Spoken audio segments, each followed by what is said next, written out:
The world is going to have a new monetary system in this decade that we're in.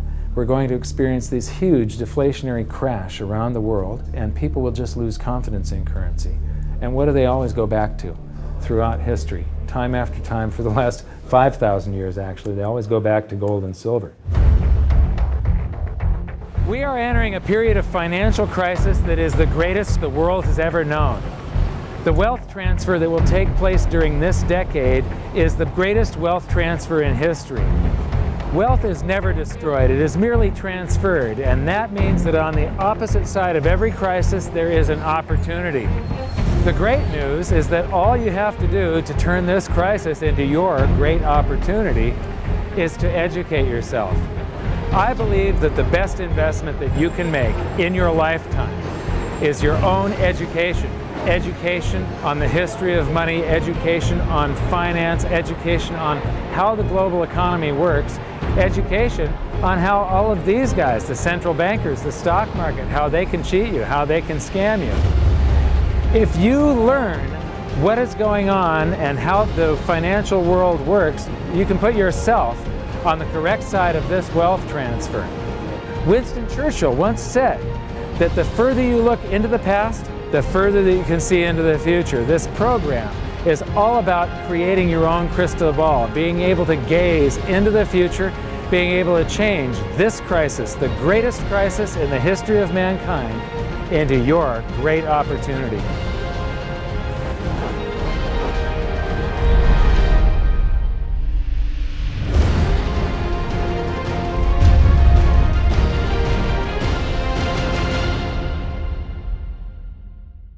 So it all started back in 1999 when my sister and I hired a financial planner to help my mother with her assets, and we gave him control of the family's assets, and in the next year and a half he lost 50% of what she had. You know, he would come to us every 6 months, we'd have a meeting, and he'd have this smile on his face, just ear to ear smile, going, "We did really well. The S&P lost 24% and you only lost 18." And so I fired him and I moved all of her assets to cash, and I dove into studying the financial markets, which led me into studying the economy. And when you start reading about the global economy, the people that are concerned with trade deficits and budget deficits, it's the hard money advocates, the gold community. And once I started reading them, they also write about monetary history, and then I really fell in love. Because monetary history just repeats and repeats over and over again, echoing all the way back to the beginnings of civilization.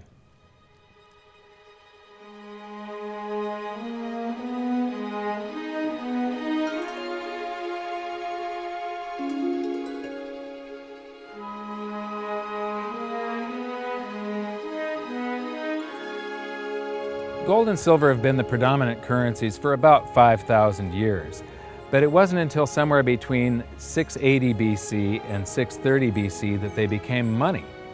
That's when they were minted into coins of equal weights somewhere in Lydia, where each coin was the same size and had the same weight. This made them interchangeable. It's called fungible. At that point, they became useful as a unit of account, a measurement. You could price a good or a service in those gold or silver coins in a certain number of them. And it was always the same for anybody whenever they were buying that good or service. But it wasn't until they made their way to the world's first free market society, the prototype of democracy, the cradle of civilization, Athens, that they exploded in use. Suddenly, money found its natural home, the free markets. Athens was the first society to have a working tax system and free markets. This enabled them to rise to the pinnacle of civilization. Their prosperity allowed them to create great works of art and achieve a level of architecture and engineering that the world had not yet seen. Here we are 2,500 years later, and people are still in awe of their achievements.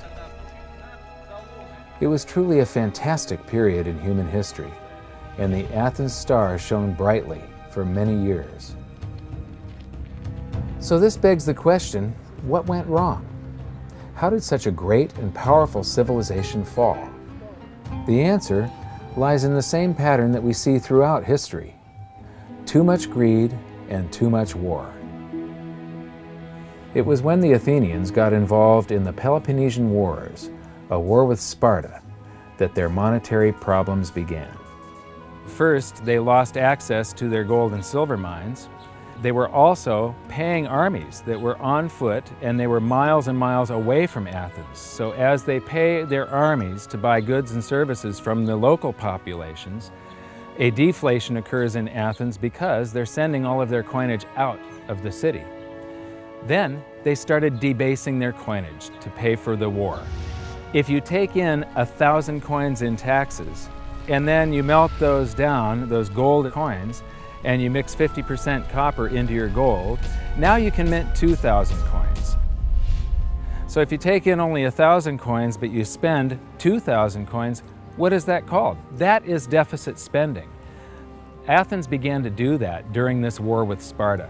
They also had these great public works, which were very expensive, and they finished the Temple of Athena Nike during the truce in the middle. There was a 6-year truce in the middle of this 27-year war. So they didn't stop their great public works and allow their market economy to heal from the expense of this war. As they debased their coinage, people would take the new debased coins at face value at first, until there were a whole bunch of those. And there's something called Gresham's Law, where people tend to save to keep the thing that's rare, and they spend the thing that's common into circulation first. So all of the gold and silver coins started to disappear from circulation and become quite rare, and it was just these copper coins. Suddenly, it took a whole bunch of copper coins to buy a gold or silver coin, one of those old gold or silver coins. This is the first time that gold or silver ever had a price. Before that, everything was measured in a weight of gold and silver. So a large factor in Athens' downfall was the expense of war, the expansion of empire, the debasement of their currency, the eventual inflation that was caused. You know, they minted these coins until they became nothing but flecks of copper. This was actually the world's first hyperinflation. And what it did was it financially debilitated Athens to the point where in 404 BC they surrendered to Sparta. And eventually they became nothing but a satellite of Rome. The thing that amazes me is how history just keeps on repeating and repeating and repeating, and we never learn from all of our stupid mistakes. We just repeat the same stupid mistakes over and over and over again. Today we are doing the same thing that the Athenians did that caused the loss of their great culture. We're doing the same currency debasement. We're doing the same deficit spending, and it's for the same reasons. It's for war and it's for great public works. The interesting thing about the Peloponnesian War was how it started. I would say one of the interesting parallels is that it started really with Athens at its height and with a level of hubris that set them down the road towards ruin. Perhaps they felt that they were, Superior, couldn't make a mistake, exactly. They knew better. Exactly, and they ended up destroying their society as a result. It's a road that we're going down today, right? I think absolutely. Yeah. There was a play written shortly after the Peloponnesian Wars about the worthlessness of the copper flecks that were their coinage at the time. So we go from gold and silver, very high value money, to a currency that has a face value. And it's the first example that I can find in history where a war and great public works were being funded through deficit spending.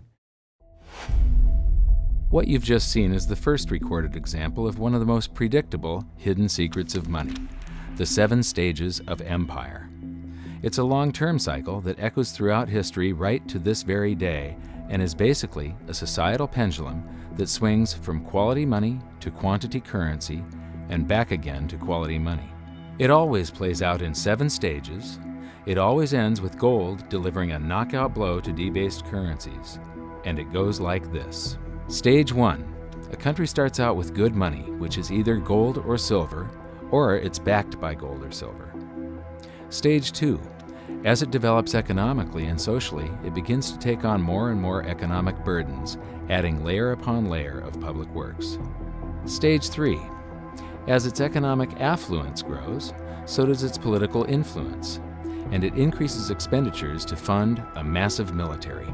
Stage 4. Eventually, it puts its military to use, and expenditures explode. Stage 5. To fund the war, it steals the wealth of its people by debasing their coinage with base metals, or by replacing their money with currency that can be created in unlimited quantities. Stage 6. The loss in purchasing power of the expanded currency supply is sensed by the population and the financial markets, triggering a loss of faith in the currency. Stage 7. A mass movement out of currency into precious metals and other tangible assets takes place. The currency collapses, and gold and silver rise in price as they account for the huge quantity of currency that was created. This process transfers massive wealth to those who had the foresight to position themselves beforehand in real money, gold and silver. You know, our monetary system basically steals from the poor and middle class and transfers the wealth to the banks. We see this throughout history, and it's just repeating over and over again. What's happening in Greece right now is basically the same thing that was happening back in 407 BC. The deficit spending to fund all of these public works and the debasement of their currency supply caused them to become nothing but a satellite of Rome. Today, they're becoming nothing but a satellite of the banks. Well, the idea of Gresham's law is simply that people are going to hold on to what's value and spend what isn't valuable. Way back in my youth, I was 11 years old when we went from a silver-based monetary system to a purely fiat system. People saw that silver was money, they got used to it, they didn't really think about it. And in 1965, under President Johnson, he basically said, well, silver's too valuable to be money. We're going to just start putting out these substitutes, which were what we call cupro-nickel coins. They were nickel, they were copper plated with nickel at the time. And of course, the metal value was far less. And I understood that as a kid, and yet very few adults really seemed to get the idea of what was really going on. There were a few, and it only takes a few. And of course, the Gresham's law took effect, so the currency came out of circulation rapidly. It's very interesting to me, you know, knowing monetary history fairly well, is they're always, you know, put out in silver-looking or gold-looking form. I mean, in most cases, you'll have, in fact, they look rather interesting. I mean, some of them are like silver on the inside and gold on the outside. With the look, they have no value at all, really, other than melt value of pot metal. To me, it's sort of at a subconscious level. Why are they making them gold colored? Why are they making them silver colored? I think there's an inherent knowledge in the human species that knows that gold and silver have value. So if they look in their pocket and they see something gold colored or silver colored, it gives them kind of a warm, fuzzy feeling. And it's like, oh yeah, you know, but there's no value in these coins, really.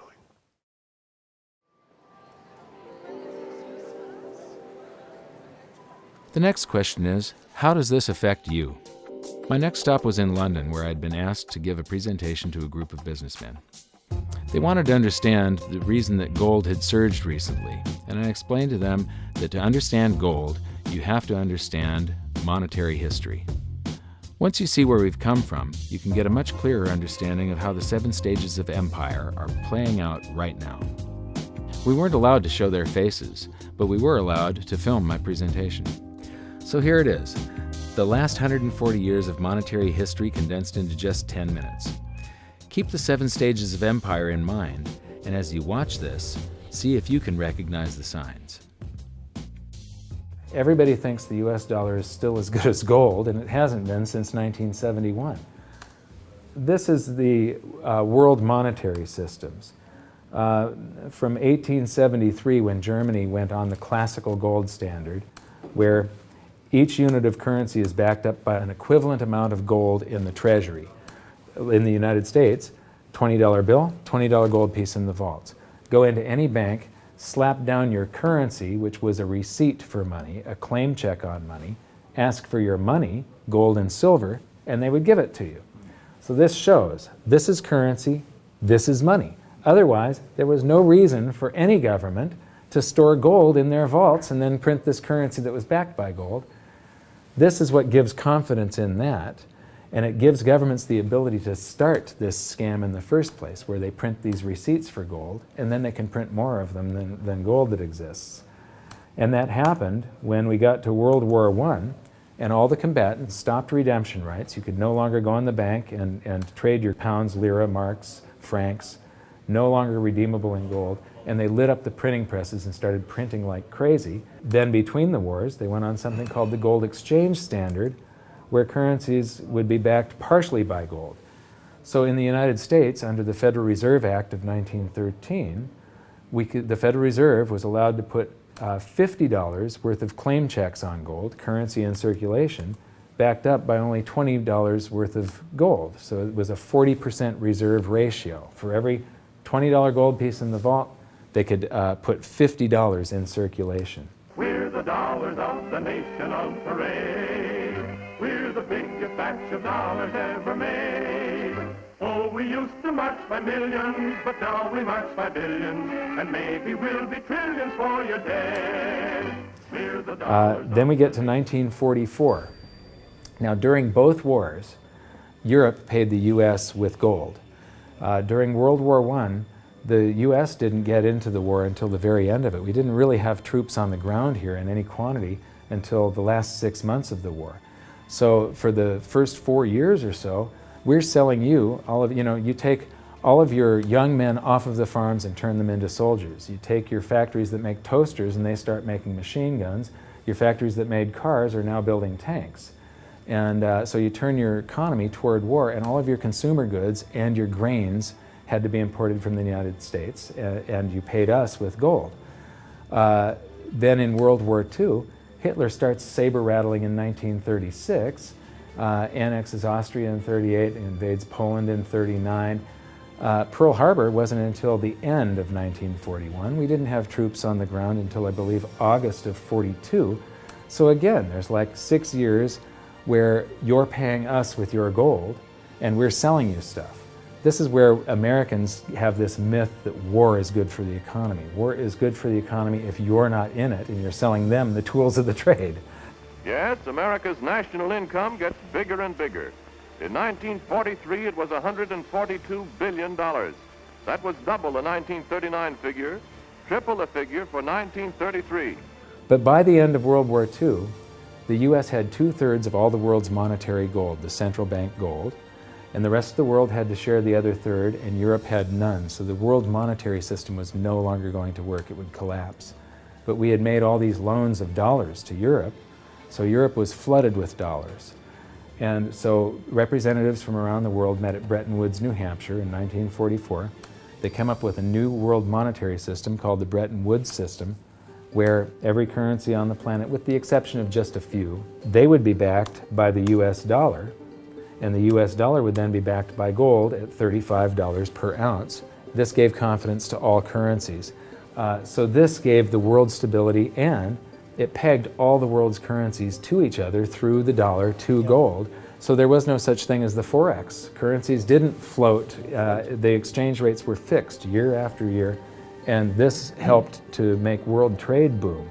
Then the dollar standard starts because we kept on printing dollars. Under the Bretton Woods system, there was no reserve ratio established where the US actually had to have a certain amount of gold for how many dollars we created. So we had done a bunch of deficit spending for Korea, for Vietnam, for Johnson's Great Society, and expanded the currency supply, the amount of paper dollars in circulation, and exported them all over the world. And then in the 60s, Charles de Gaulle, president of France, realizes that we don't have the gold to back up the dollars. Le fait que beaucoup d'États acceptent par principe des dollars au même titre que de l'or entraîne les Américains à s'endetter et à s'endetter gratuitement vis-à-vis de l'étranger, car ce qu'ils lui doivent, ils le lui payent avec des dollars qu'il ne tient qu'à eux d'émettre. Nous estimons nécessaire que les échanges internationaux soient établis comme c'était le cas avant les grands malheurs du monde, sur une base monétaire indiscutable et qui ne porte la marque d'aucun pays en particulier. Quelle base? En vérité, on ne voit pas qu'il puisse y avoir réellement de critères, d'étalons autres que l'or. And he starts asking, France asks for their gold and trades in the dollars. And at that point, other countries saw this and start jumping on board. And the US lost 50% of its gold from 1959 to 1971. But we still had, in 71, about 12 times more dollars that we had created than there was gold.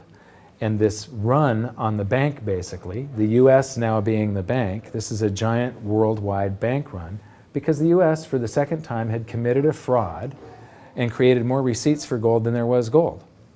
It's that simple. And then finally, the markets sort of sensed this. And Nixon was forced to take us off the gold standard, because if he had paid out gold until it got to zero, once we couldn't pay on some of those dollars, the entire worldwide monetary system would have collapsed.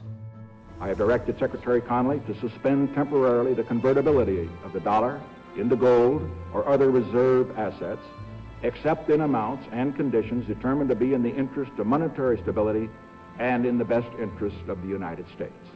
In full cooperation with the International Monetary Fund and those who trade with us, we will press for the necessary reforms to set up an urgently needed new international monetary system.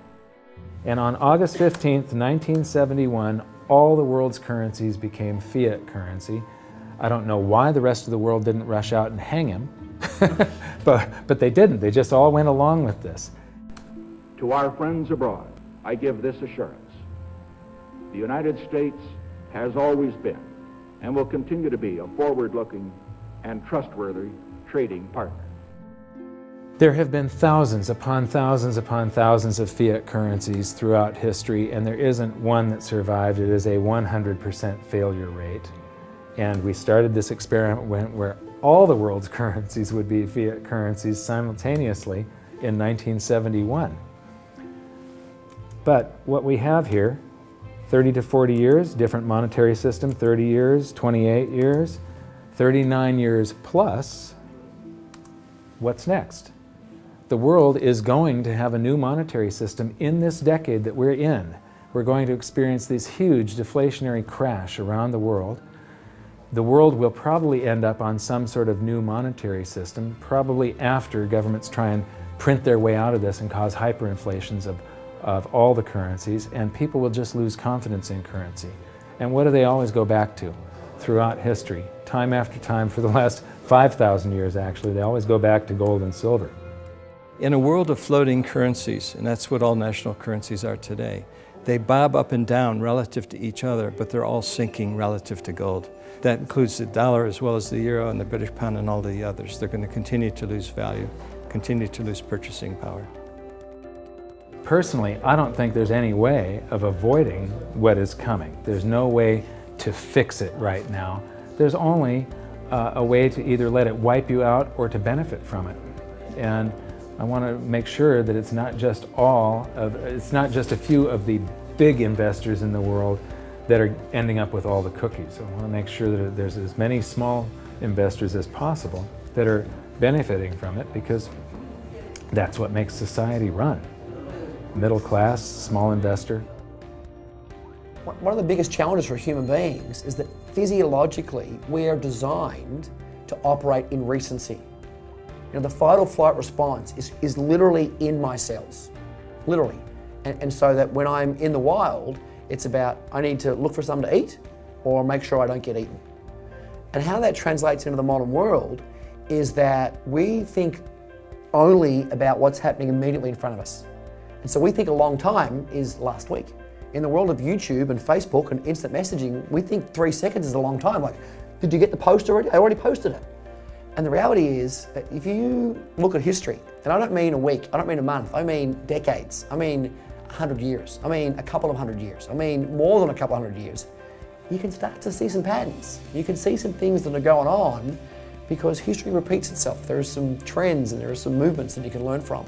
And you literally have to go outside of your human instincts to look at history, because we just want to focus on right now, because as I said, that's about either eating or being eaten. So we've got to go beyond that, and that means not just focusing on the here and now, but learning some real powerful stuff from what's happened, because there just might be some indicators there as what's going to happen in the future. Now, the 7 stages of empire, just as a reminder, started with sound money, and then a country adds layers of public works and social programs, and then develops a massive military, and then puts that military to use, and to pay for the war, it debases its currency supply, which causes a loss of faith in the currency, which then leads to a currency crisis, and gold does an accounting of the expansion of that fiat currency supply that happened over all those years of the first 5 stages. We are in the 6th and beginning the 7th stage. Gold started the accounting in the year 2001. It was $250 then, but we're still in the very early stages of this. Well, that's right. I think one of the problems with gold is people just don't understand it. I mean, for one thing, it's sort of been banished from the curriculum for 35 years. We have going on 2 generations of academics and scholars who have never studied gold. Unless you're a specialist in economic history, you can go back and look at it. Now, when I was in university and even when I was in graduate school in economics, we were still on the gold standard in some form. It was fairly attenuated, but when you studied the IMF and you looked at how they present the finances of a country and the breakdown of the reserves and the capital accounts, gold was a line item in the capital account, and you had to understand how it, what role it played and how it could equilibrate in terms of balance of trade. Well, that's gone. The IMF, Nixon went off the gold standard in 1971, and bright young economic students just don't understand gold. They think it's a joke, or they think it's maybe a commodity trade or a momentum trade. They don't understand that it really is money par excellence. So now we've learned that money was born in roughly 630 BC when it became fungible. It was free markets and sound money that led to Athens' great prosperity. But debasement of their money for deficit spending on war and public works played a large role in their demise. Over the past 140 years, we've debased our own currencies to the point where 2 generations of scholars don't even understand gold. We learned about Gresham's law and that bad money drives out good. In recent history, there has been a new monetary system roughly every 40 years. And we've learned that we are in the 6th stage of the 7 stages of empire. So that's it for this episode. Join us next time when we learn more about the chaotic state of the US dollar standard and how it's going to affect you no matter where you live on the planet. When I wrote my book, I said that we're coming into an era that is going to be the greatest wealth transfer in the history of mankind. Therefore, it's the greatest opportunity in the history of mankind. I've made it my mission to help as many people as possible get through this crisis and to come out on the best side of the wealth transfer.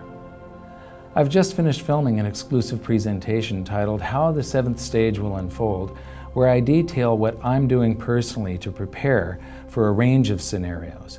It's available at hiddensecretsofmoney.com as part of your free information toolkit. So my challenge to you for this episode is to try and find a single example in all of monetary history of a crisis that was brought on by too much deficit spending, too much debt, and too much currency debasement being solved by more deficit spending, more debt, and more currency debasement. Until then, good luck, and I'll see you at the bonus presentation at hiddensecretsofmoney.com. Thanks. You bet. There is no other side. You're either silver and gold or you're doomed. That's exactly the way the world is always working. That's the way it's working right now. Turn on the television, watch with the price of gold. Look at the dollar going down, gold's going up, silver's going up. That's exactly the way it's always worked, and it's always worked that way, and it's working that way now. And why is anyone surprised?